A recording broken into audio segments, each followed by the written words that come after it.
Magandang araw po mga kabayan. Welcome po sa Pinilangan Lakbay. Ayan, pagsasaluhan po natin ay tinolaga. Tinolaga. Ayun. Tinolang nilaga. Ito po yung style ng tinola na parang nilaga pero sinangkot siya.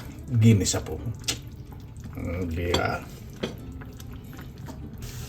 At mayroon din po tayong pinatisan. Crispy pinatisan fried chicken wings. Di ba? Napaganda po ng resulta. Tara, samahan po muna ninyo akong mag-prepare. Sa tinola po, kapag gagamit kayo ng chicken wings, mas masarap po talaga prito muna. Inasinan ko lang po ito para mas mabilis pong maprito at lumabas po yung lasa. Di ba? Balik rin na po natin. Hindi naman po natin masyadong i-golden brown. Yan, slightly golden brown na ganyan. Kasi gusto ko po pag tinola, yung kulay, ayoko po ng sobrang linaw. Gusto ko po makikita po yung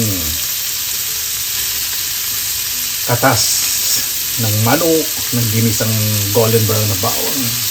Diba? Diba? Napakaganda po ng resulta. Set aside lang po natin. Lalagay po ako ng konting mantika. Hindi ko na po alisin sa kawali para sa pag-inisa po natin mas lumasa.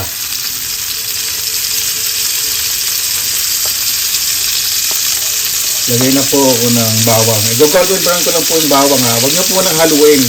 Hayaan nyo lang pong ganyan. Kasi syempre, yung manok nag-release ng mantika. So yung pag-isa ng bawang, hindi agad siya mag-golden brown dahil yung mantika na nanggaling sa manok medyo thick po yun. Smart ko, every time na magluluto ako, there are things that I have to share. Saka English ko, yung accent medyo na na-enhance, so I have to polish on my accent. Kaya po English ka pa. Mukha kang bugok. Yan, haluin na po natin yung bawang. Haluin na po natin sa manok.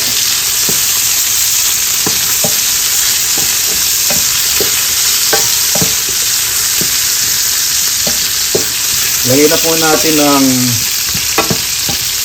250 grams na ginto. Sibuyas na pula. Ewan mo na lang kung ano nangyayari sa Pilipinas. Ang sibuyas taon-taon lawak ng ating lupain, di ba? Maging fair yung mga mamimili, mga mediator, mga umaangkat, yung mga kapitalista. Huwag naman po masyadong tubo. Naging patas naman po tayo sa kapwa po natin. Ang dami pong naghihirap ngayon ng mga Pilipino. Ito po yung tinatawag nating tinola with hugot. Hindi ba po yan? Kaya, sa totoo lang po, hindi po ako nagpa-follow ng mga balita. Kapag may nagtitrending lang, yun, nababasa ko. Kasi nakaka-depress po lalo dito sa abroad. Tanong po natin ng maayos yan. Yan, okay na po yan. Nakiwahiwalay na po yung sibuyas na pula. Lagyan na po natin ng luya. Ang luya po dapat gisahin po natin mabuti. Kasama ang manok para mas lumasa. Gisa natin ng ganyan.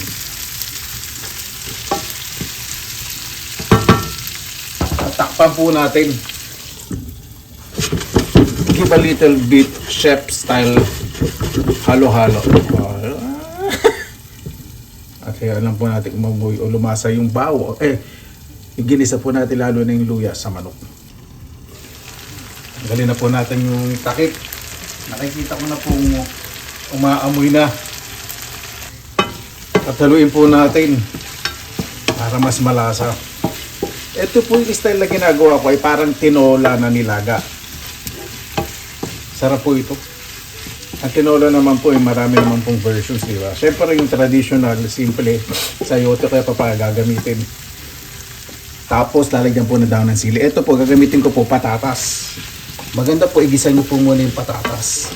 para mas masarap. Isa niyo po ng maayos ha. Huwag niyo pong madaliin. Yan. Hayaan niyo po munang mag-rest sa mantika. Yan. Okay na po. Lagyan ko na po muna ng konting tubig. Konti ba yung kuya? Halos lumubog na yan. Yes, you're right.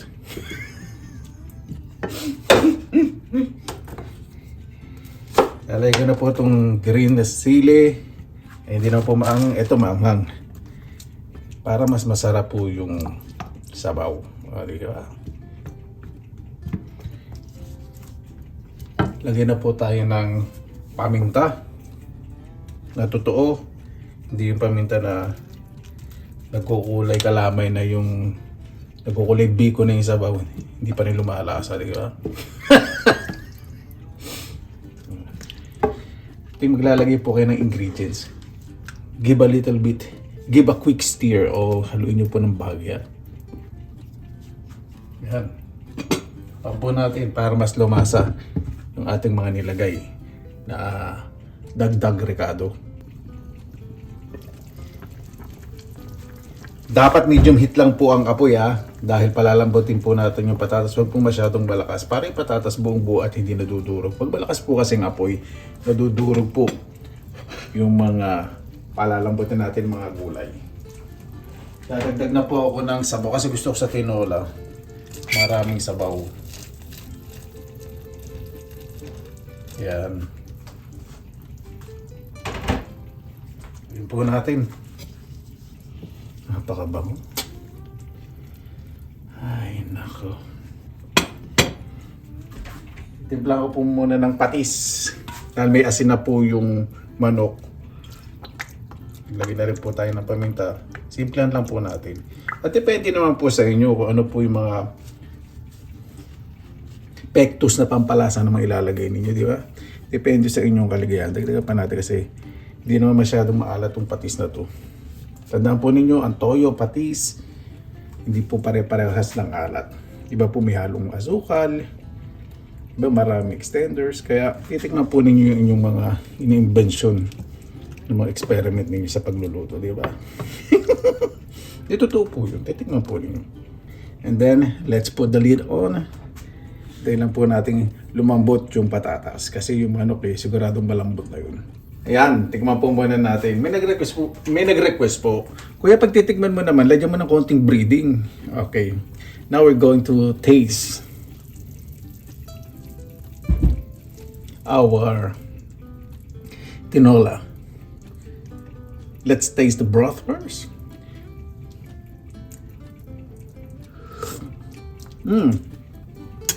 I like the taste. Very savory, not too salty. The kick of black pepper, it's there. I think this is enough. Galing ko na. Oh yeah, may breading ngayon. Lagyan na po natin ng pechay.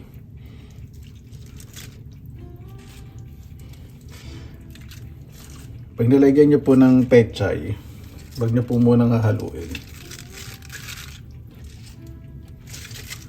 Anak ng kamote, kuya. Tinolang pechay ba yung niluluto mo na may manok? Walang pakialaman, aswang ka, manood ka na lang muna. Bakit natama ako? Inasagot ng sarili. Yan. Ayoko pong i-overcook po yung pechay. Takpan lang po natin. Yan! Yan po yung gusto ko sa gulay. Hindi po na-overcook. Makulo po yan no? Pag nalanta na po yung pechay, saka po natin haluin para mas lumasa sa ating tinola.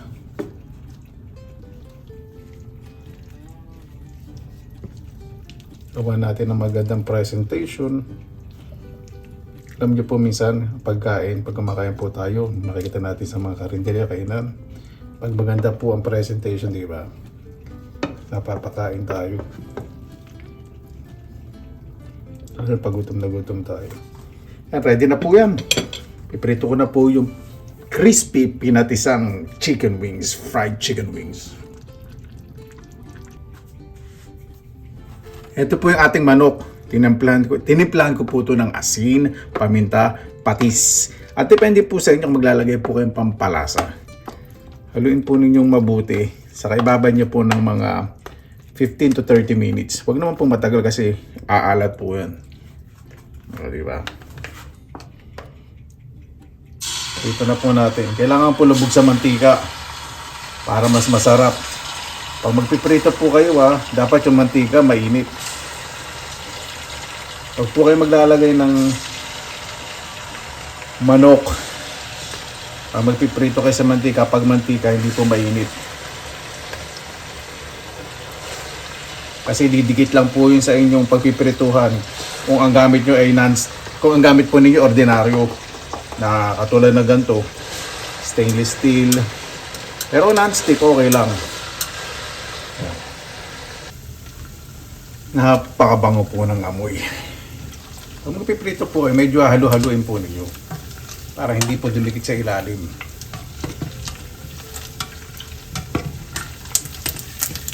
O, diba? Napaganda po ng resulta.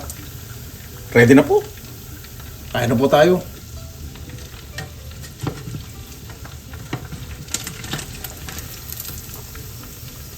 Mabuhay! Yan! Maraming salamat na naman po sa Panginoon. Kasama-sama na naman po tayo.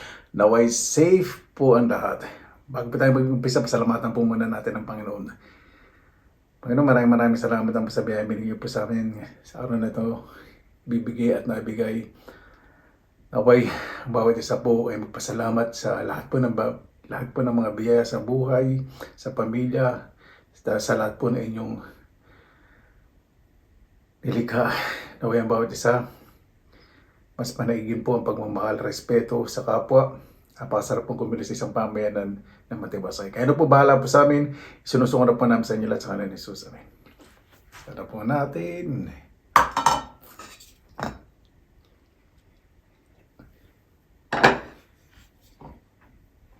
Ngayon pa medyo sinipag ako. Naglinis po ako ng bahay ngayon dahil nalalapit na ang tagsibol o ang spring. May binuksan ko po yung bintana ngayon para mapalitan din yung hangin dito sa loob. Inigdaan kanina pagbukas ko ng bintana.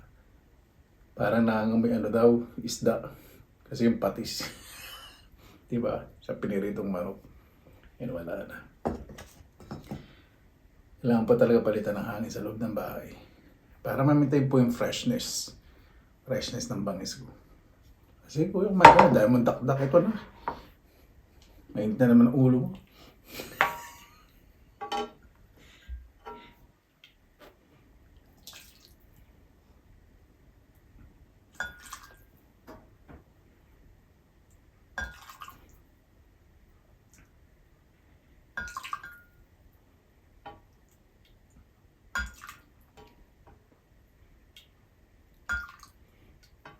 Ready tayo sa kanin para hindi dry.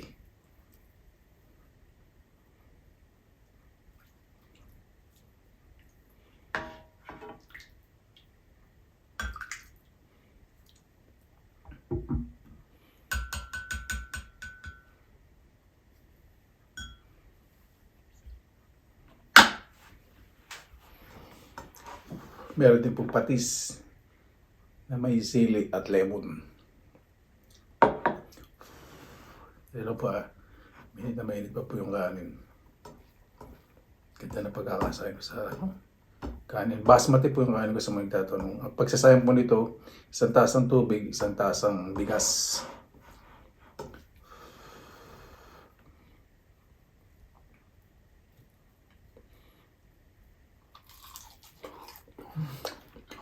Crispy outside, soft inside. Napakasarap.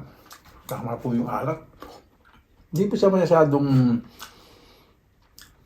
lamasa yung patis, pero yung may sakay linamnam, nandun yung lasa ng patis. Sarap.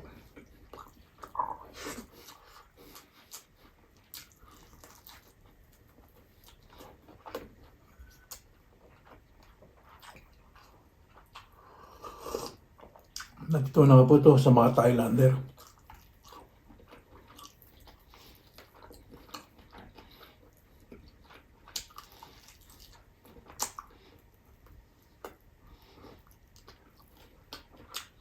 Sarap.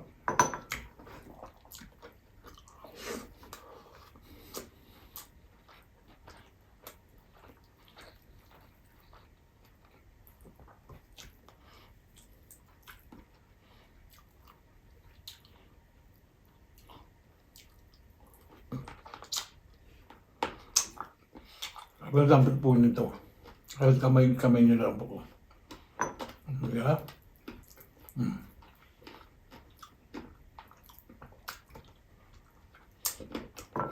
Masarap kung tinuha ng Tagalog na manok, ano? Ito po kasi broiler eh.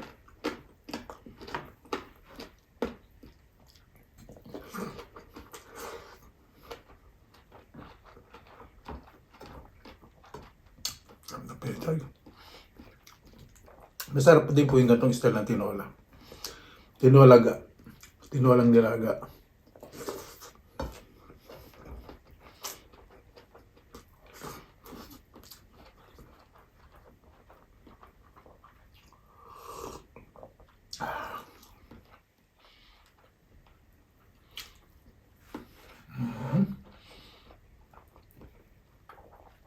Winner na winner.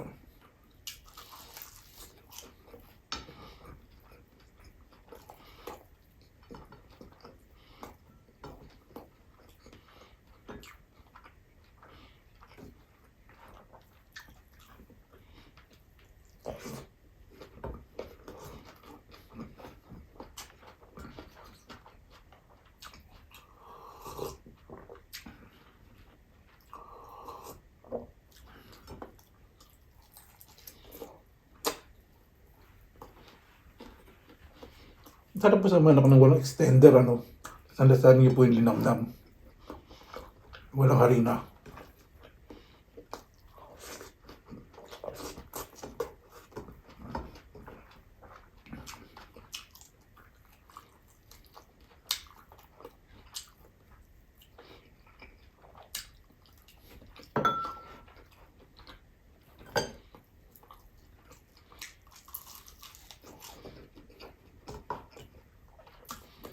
Crispy talaga outside.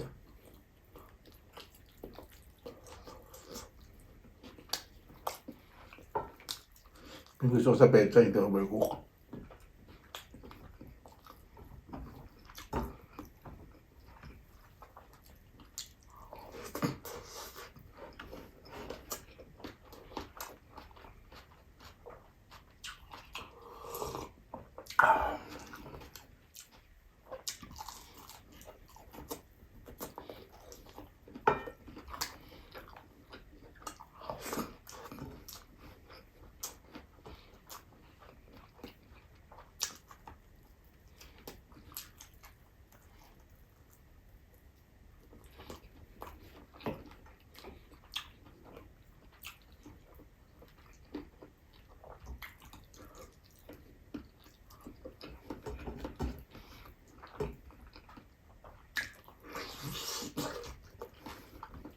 Masarap po ang patatas sa tinola.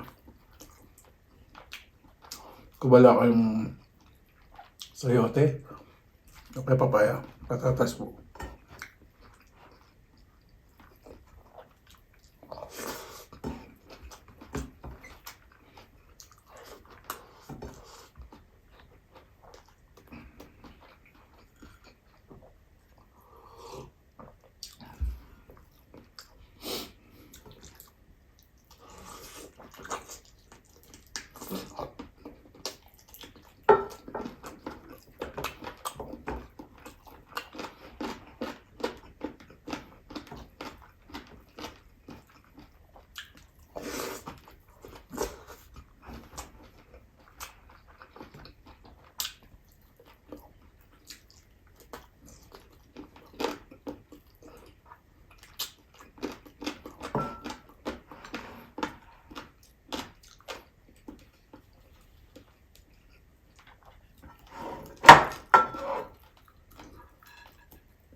Napakasarap na sabaw. Nanay ko po pag nagtitinola, lagi ko po nire-request damihan ng sabaw. Sabaw lang po kasi masaya na ako. Father ko po mahilig din sa sabaw. Lalo na pag umuulan, ganito ulam, naku po.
Apple juice.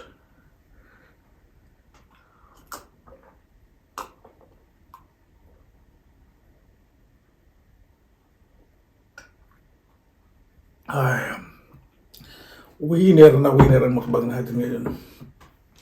Sarap din po, no? Tinola sa kaparitong galunggong.